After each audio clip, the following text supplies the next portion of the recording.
नमस्कार दोस्तों, कैसे हैं आप? उम्मीद है अच्छे ही होंगे। दोस्तों, मेरी आज की वीडियो आपके मन में से टर्म 2 मैथ्स एग्ज़ाम के डर को निकालने के लिए है। दोस्तों, आज की वीडियो मेरा बनाने का सिर्फ यही मकसद था कि मैथ्स के एग्ज़ाम को लेकर आपके अंदर से जो डर है उसको निकालूं, जिससे आप मैथ्स का एग्ज़ाम बहुत अच्छे से दे पाएँ। अब ये बात दोस्तों मैं इसीलिए कह रहा हूँ क्योंकि मेरे पास प्लान ए, प्लान बी दोनों हैं। यानी हमेशा क्या होता है, जब हम किसी चीज़ को कर रहे होते हैं तो उसके लिए हमें प्लान बी भी रखना चाहिए, और यही सोचकर मैं आज की वीडियो आपके लिए प्रेजेंट कर रहा हूँ। दोस्तों, आज की वीडियो में मैं ये अजम्पशन लगा के चल रहा हूँ कि अगर पेपर बहुत ज़्यादा मुश्किल आ गया तो हमें क्या करना होगा, तो हमें अपने आप को कैसे काम रखना है, कैसे हम तब भी नंबर स्कोर कर सकते हैं। तो वो सारी अजम्पशंस को लेकर आज की वीडियो मेरी बेस्ड है। दोस्तों, जैसे पीछे अभी इंग्लिश का फर्स्ट एग्ज़ाम गया है और ज़्यादातर बच्चों के लिए वो इजी टू मॉडरेट के बीच में ही रहा। इसको हम greater than equal to easy बोलेंगे, मतलब इजी की तरफ ज़्यादा झुकाव था बच्चों का।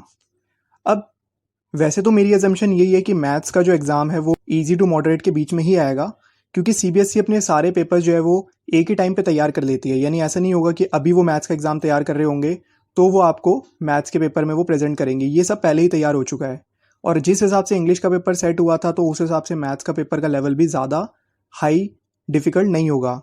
उसके पीछे दो रीज़न है। पहला तो ये हो सकता है कि इंग्लिश के पेपर से हम थोड़ा अंदाज़ा लगा सकते हैं, क्योंकि सीबीएसई ने टर्म 1 के अंदर भी जिन बच्चों के फेल होने के चांसेस थे या जिन बच्चों के पेपर अच्छे नहीं गए थे, उनके मार्क्स जो हैं वो काफ़ी सही आए थे as compare to their expectation.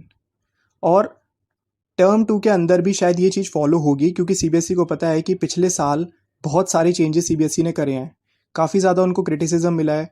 काफ़ी सारे बड़े बड़े लोग उसमें लास्ट ईयर इन्वॉल्व भी हुए हैं, जिसमें उन्होंने सीबीएसई को क्रिटिसाइज़ किया कि वो अपने इस पैटर्न को चेंज करे, पेपर को ईजी बनाए। टर्म 1 में हम ये सब देख चुके हैं, काफ़ी कंट्रोवर्सी हुई थी। तो इस चीज़ को लेकर सीबीएसई टर्म 2 के लिए मुझे लगता है बस स्टूडेंट्स के लिए सपोर्टिव रहेगी, जो कि एक अच्छा पॉइंट है। और दूसरा इसका रीज़न ये हो सकता है कि दोस्तों, कोविड के साथ साथ ये पूरा का पूरा जो चेंज आया है, पूरा एग्जामिनेशन पैटर्न सब कुछ चेंज हो गया है। तो इसलिए भी सीबीएसई बच्चों से कंपैटिबल हो पाएँ, इसलिए सीबीएसई टर्म 2 का ये जो मैथ्स का एग्ज़ाम है वो इजी टू मॉडरेट के बीच में ही रखेगी। अब यहाँ पे एक सवाल आ जाता है प्लान बी का, कि इन केस अगर पेपर बहुत ज़्यादा डिफ़िकल्ट आ गया तो क्या करें। देखो, जिन बच्चों की तैयारी बहुत अच्छी होगी उनको तो वो जैसे तैसे निकाल लेंगे, क्योंकि वो सब पूरे साल से पढ़ रहे हैं। बाकी उन बच्चों की अगर हम बात करें जिन्होंने शायद रिसेंटली पढ़ना शुरू किया है, जिन्होंने एग्ज़ाम स्टार्ट होने से 10-15 दिन पहले शुरू किया है, या कुछ ऐसे भी महान बच्चे होते हैं जिन्होंने 2 या 3 दिन पहले शुरू किया होगा, यानी इंग्लिश का एग्ज़ाम ख़त्म होने के बाद ही उन्होंने शुरू किया होगा, तो उनका जो डर है वो कैसे निकालें। तो दोस्तों, आज की वीडियो में मैं आपको ये बताऊंगा कि हम सैम्पल पेपर की मदद से ये कैसे अंदाज़ा लगा सकते हैं कि इतने मार्क्स तो हम मिनिमम स्कोर कर ही लेंगे, और इस टाइप के क्वेश्चंस अगर हम कर लेते हैं तो हम आराम से 30+ ला सकते हैं। दोस्तों, सबसे पहली चीज़ आती है स्टैट्स। तो स्टैट्स की अगर हम बात करें, जैसे कि हमने देखा था कि इस बार जो स्टैट्स है वो बेसिकली 8 नंबर का आ रहा है। अब ये 8 नंबर दोस्तों फ्री के हैं, चाहे अगर क्वेश्चन आसान भी है या मुश्किल भी है। वैसे तो केस बेस्ड क्वेश्चन आ सकता है, चांसेस जो है वो कम है, लेकिन आ सकता है। अगर आ भी गया तो भी आसान ही है, क्योंकि इसमें आपके 2 या 3 टाइप के क्वेश्चन ही आएंगे। जैसे आपको या तो सीधा सीधा मीन बोल देंगे, या सीधा सीधा मीडियन बोल देंगे, या फिर जो मिसिंग फ्रिक्वेंसी होती है उसको निकालने के लिए बोल देते हैं। जैसे एक्स और वाई आपको दे देंगे और बोलेंगे, उसका मीन दे देंगे या मीडियन दे देंगे और बोलेंगे मिसिंग फ्रिक्वेंसी निकालो। तो ये तो बिल्कुल फ्री के नंबर है। अगर ये पेपर में मुश्किल भी आ गया तो भी आप पूरे पूरे स्टैट्स के अंदर जो है वो 8 नंबर अपने सिक्योर कर सकते हैं। दूसरी बात अगर हम बात करें तो चैप्टर 9 जो है आपका बेसिकली 7 मार्क्स का आएगा। 7 मार्क्स में एक केस बेस्ड अगर हम 4 मार्क्स का हटा भी दें कि वो बहुत ज़्यादा मुश्किल आ गया। दोस्तों, मुश्किल का मतलब यहाँ पे यही है कि अगर आपने वो फिगर ढंग से बना ली, यानी जो चैप्टर 9 के अंदर जो फिगर बनती है, पहले जो डायग्राम बनता है, अगर आपने वो सही बना लिया तो आपका क्वेश्चन गलत होने से कोई रोक नहीं सकता। बाकी सारी चीज़ आपकी कैलकुलेशन पे आ जाती है, और कैलकुलेशन में भी आप √3 जैसे टाइप में उसको छोड़ सकते हैं। अगर वो मेंशन किया होगा कि √3 लगा के पूरी वैल्यू लगा के आंसर निकालो तो एक अलग बात है, नहीं तो डायग्राम के ऊपर ही ये पूरा क्वेश्चन बेस्ड है कि डायग्राम आपको समझना बहुत ज़रूरी है। तो ये जो टाइम चल रहा है, इस टाइम पे आप इसके जितने अलग अलग क्वेश्चंस कर सकते हैं। स्पेशली मैं बता दूं, जैसे शिप्स वाले क्वेश्चन होते हैं, जैसे एरोप्लेन वाले क्वेश्चंस होते हैं, जैसे लेक वाले क्वेश्चंस होते हैं, angle of elevation, angle of depression, दो लोग आपस में एक दूसरे को देख रहे हैं, एक ऊपर टावर पे खड़ा है, एक नीचे खड़ा है, तो वो एंगल जो बन रहा है, मतलब इसके डायग्राम्स बनाने की प्रैक्टिस ज़्यादा कीजिए, क्योंकि इसमें इस कैलकुलेशन में कुछ भी नहीं है। इसमें ट्रिगो के फॉर्मूले लगेंगे जो इजी निकल जाएंगे। तो डायग्राम्स आप जो है वो बनाइए, अच्छे से बनाइए, और देखिए कि आपके डायग्राम्स जो है वो बनने में गलती तो नहीं हो रही है। और एक बार अगर डायग्राम्स अच्छे से बना लिया आपने तो पूरे के पूरे 7 भी निकल जाएंगे, कोई बड़ी बात नहीं है।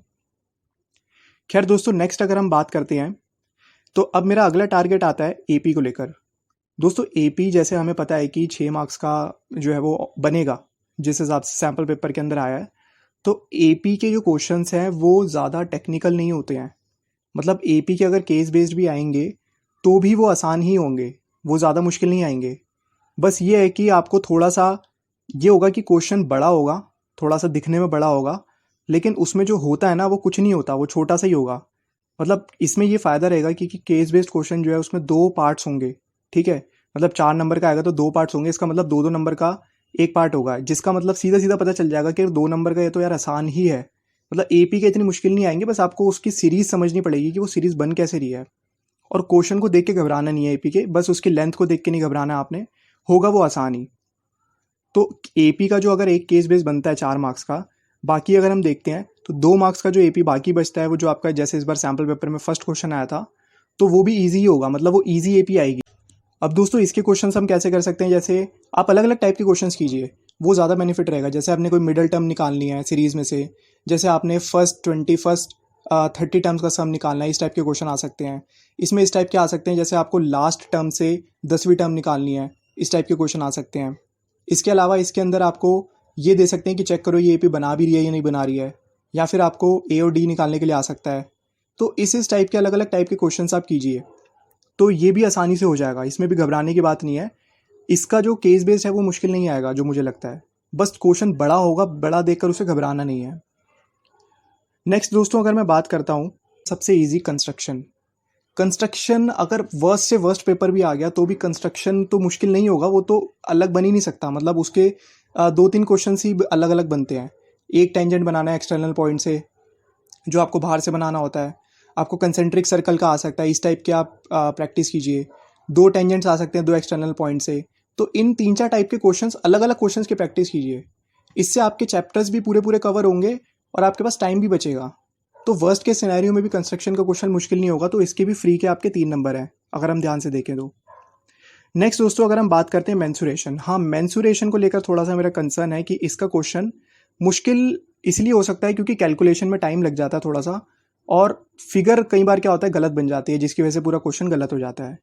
लेकिन मेंसुरेशन के जो 6 मार्क्स हैं दोस्तों, इस बार अगर हम देखें तो मेंसुरेशन के 2 क्वेश्चन आए थे। एक क्वेश्चन आपका 4 मार्क्स का आया था और एक क्वेश्चन 2 मार्क्स का आया था। यानी अगर 2 मार्क्स वाला क्वेश्चन ईजी ही होगा, वो वर्स्ट के सिनेरियो में भी उसकी फिगर जो है वो आसानी से बन जाएगी और उसमें सीधा सीधा फॉर्मूला ही पुट करना होगा, मतलब वो इतना मुश्किल नहीं होगा। और अगर आप 4 मार्क्स वाला क्वेश्चन देखोगे तो 4 मार्क्स वाले क्वेश्चन में आप कैसे क्वेश्चन आ सकते हैं, आप अगर ये अभी से ही दिमाग लगा लोगे तो उन क्वेश्चंस की प्रैक्टिस अभी कर सकते हो। जैसे आपको जो कॉम्बिनेशन ऑफ सॉलिड्स आते हैं, जैसे आपको एक के ऊपर एक सॉलिड के ऊपर दूसरा कोई शेप का सॉलिड रख दिया, इस तरीके के क्वेश्चन दे दिए, या फिर आपको एक सॉलिड को मेल्ट करके दूसरा बना दिया, उस टाइप के क्वेश्चन दे दिए। या फिर आपको जैसे नंबर ऑफ बॉल्स निकालनी होती है, जैसे क्या होता है कि हम एक चीज़ को पिघला के छोटी छोटी बॉल्स बना रहे हैं, जैसे क्यूबॉइड की शेप को पिघला के छोटी छोटी बॉल्स बना दी तो कितनी बॉल्स आ सकती हैं। एक आइसक्रीम कोन के डब्बे में से उसको निकाल के कोन भर रहे हैं तो कितने कोन भर सकते हैं। तो नंबर ऑफ चीज़ें जो निकालने वाली होती हैं, इस टाइप के क्वेश्चन आ सकते हैं। इसके अलावा रेशो वाले क्वेश्चन आ सकते हैं इसमें, कि मतलब एक शेप आपको दे दी, दूसरी शेप दे दी, उसका वॉल्यूम का रेशो निकालो, सरफेस एरिया का रेशो निकालो, इस टाइप के क्वेश्चन आ सकते हैं। मतलब आप टाइप पहचानिए कि क्या क्या टाइप बन सकते हैं, उन वो टाइप के क्वेश्चंस कीजिए। एक क्वेश्चन को बार बार करने से फ़ायदा नहीं होगा। तो ये भी आप आराम से कर पाएंगे और ये वर्स्ट के सिनेरियो में आराम से आप इसको स्कोर कर सकते हैं। मतलब मैं आपको साथ साथ ये भी बता रहा हूँ कि डर कैसे निकालना है। जब तक आपको पता नहीं होगा कि मुझे करना क्या है, तब तक आपका डर नहीं निकलेगा। जब नॉलेज आ जाएगी तो डर भी निकल जाएगा। तो आपको सारी इनके जो बेसिक्स हैं वो पहचानने पड़ेंगे कि क्या क्या क्वेश्चन बन सकता है यार, और किस टाइप का क्वेश्चन बन सकता है। हो सकता है मैं भी कोई ऐसी चीज़ मिस कर दूं जो आपको आपके दिमाग में आ जाए कि हाँ यार सर ने ये नहीं बताया, इस टाइप का भी बन सकता है क्वेश्चन, तो ऐसे क्वेश्चन की भी प्रैक्टिस कर लूँ।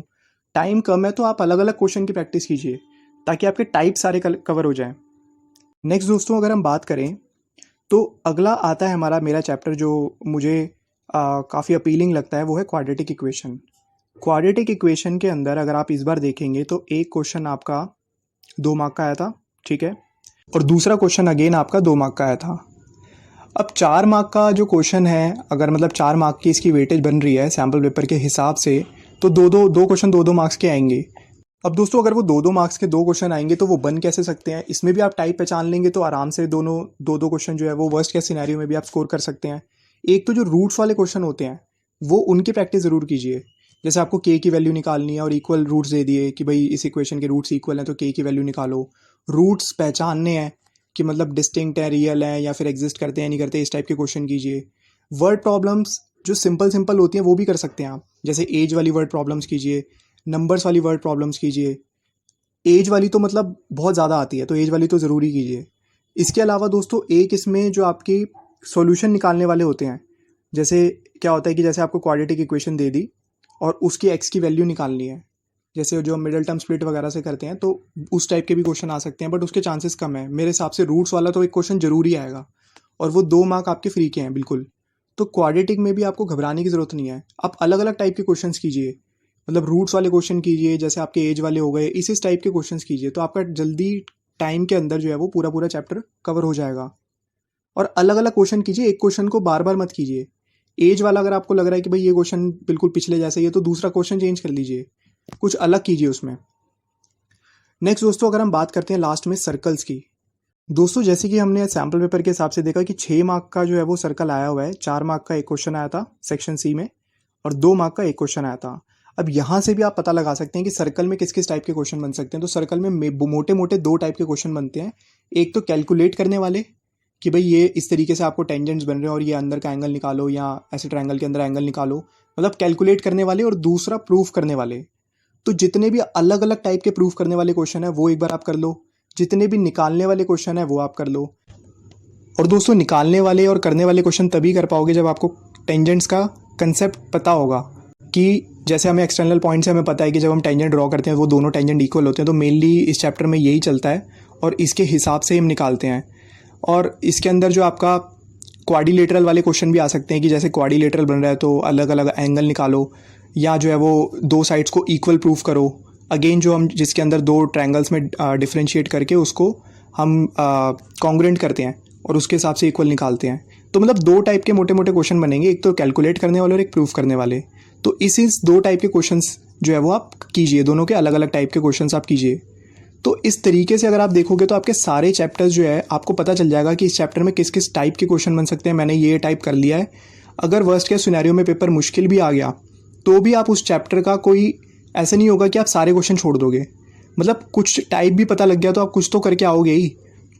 और अगर आप इस तरीके से पढ़ोगे ना दोस्तों, आराम से आप 40 में से 30 प्लस स्कोर कर सकते हो। ये पुराने पेपरों की तरह नहीं है कि 80 मार्क्स का है। इसीलिए मैं ये बोलूँगा कि ज़्यादा टेंशन मत लो, बस अलग अलग टाइप के क्वेश्चंस करो। जो मेरा मेन फोकस है कि हर टाइप पता होना चाहिए कि यार इस टाइप का क्वेश्चन आ जाए तो टाइप पे कमांड होनी चाहिए, तो क्वेश्चन में वैल्यूज़ चेंज हो जाए या थोड़ा सा फिगर चेंज हो जाए तो क्या फ़र्क पड़ता है। टाइप पता है, कंसेप्ट पता है तो आराम से हो जाएगा क्वेश्चन, कोई दिक्कत नहीं है। तो दोस्तों यही मैं बोलना चाहूँगा कि डरने वाली बात नहीं है। वर्स्ट केस सिनेरियो में भी आप आराम से कर सकते हो, बस इस हिसाब से तैयारी करो। ऐसे नहीं कि ब्लाइंडली तैयारी करो, वो बेकार है। इस हिसाब से तैयारी करोगे तो आराम से आपके जो है वो 30 प्लस तो आराम से आ जाएंगे, मतलब वर्स्ट केस सिनेरियो में भी, जिसे मैं कहता हूँ। और बाकी मैं ये नहीं चाहता कि आपके 30 प्लस आए, मैं ये चाहता हूँ 40 में से 40 ही आए, क्योंकि हर बच्चा मेहनत कर रहा है, इतने टाइम से कर रहा है, तो सबको उसका जो रिज़ल्ट है वो मिलना चाहिए। बाकी दोस्तों ये बात बिल्कुल भी अच्छी नहीं है कि जो लोग अपने आप को कूल बनने के लिए दिखाते हैं कि हमने अभी 10 दिन पहले ही पढ़ना शुरू किया है, एक रात पहले ही ख़त्म कर लिया है, ये गलत है। आपको शुरुआत से ही पढ़ना चाहिए, भले ही आप थोड़ा थोड़ा पढ़ते हैं लेकिन आपको पढ़ना चाहिए। इस टाइम पे आके अगर आप ये कमेंट्स करेंगे कि सर हमें डर लग रहा है, हम क्या करें, हमें समझ नहीं आ रहा, 1 दिन के अंदर सिलेबस कैसे करें, ख़त्म करें, 2 दिन के अंदर करें, कैसे करें, तो उस पर वीडियो तो बन जाएगी लेकिन अल्टीमेटली उससे नुकसान होगा आपका। आपको सबसे पहले तो ये रियलाइज़ करना था कि आपको शुरुआत से ही थोड़ा थोड़ा पढ़ना था। हाँ ये कि किसी बच्चे के घर में कोई ऐसी प्रॉब्लम हो गई या कुछ हो गया कि वो लगातार पूरे साल फोकस नहीं कर पाया, प्रॉब्लम सबके साथ होती हैं, बट एक कूल बनने के लिए ये चीज़ करना ये बहुत ही गलत है, क्योंकि ये आपका फ्यूचर है और इसके साथ खिलवाड़ मत कीजिए। तो लास्ट में मैं यही बोलूँगा, अगर इनकेस अब जो हो गया सो हो गया दोस्तों, लेकिन अभी भी वक्त है, आज भी आपके पास टाइम है, अभी भी 2 दिन में आप इस तरीके से करेंगे तो काफ़ी कुछ आप कर सकते हैं। बाकी फिर से दोस्तों मैं आपको ऑल द बेस्ट बोलना चाहूँगा आपके एग्ज़ाम के लिए, और मैं चाहता हूँ कि आप इस बार 40 में से 40 स्कोर ज़रूर करें, क्योंकि बनता भी है करना यार, और क्या। तो उम्मीद है दोस्तों आपको इस वीडियो से कुछ हेल्प मिली होगी। आपसे मिलेंगे अगली वीडियो में, तब तक के लिए देखते रहिए खेल खेल में ज्ञान। Okay, thank you.